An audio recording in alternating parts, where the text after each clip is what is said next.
Welcome back, everybody. Lightning ESL quote of the day. Now, today's quote comes from a former president, Franklin D. Roosevelt. Franklin Roosevelt was the president of the United States in the 1930s to the mid-40s.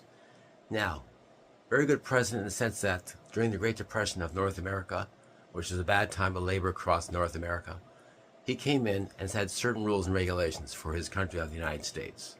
Now, one of his famous quotes is directed to everyone. I mentioned this before in a few podcasts before. The word fear is something we learn.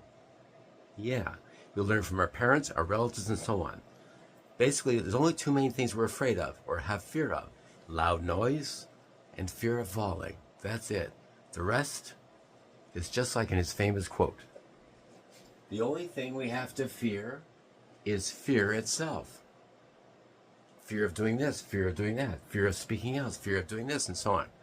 As I mentioned earlier, only two main fears we are born with instinctively, biologically: fear of loud noise and fear of falling. The rest, we have no reason to fear anything.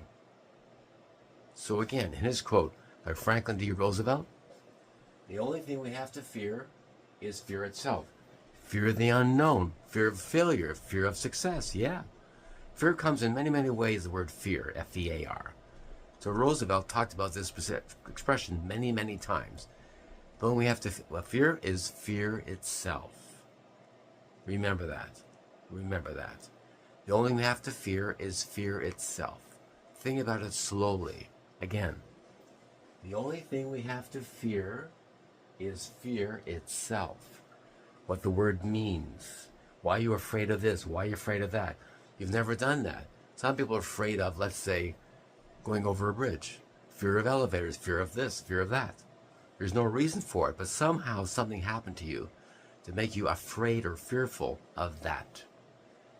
The only thing we have to fear of is fear itself. Always remember that. Think about it very slowly. Slowly, every word. The only thing we have to fear is fear itself, by Franklin D. Roosevelt. Till next time, thank you very much for listening. Bye-bye.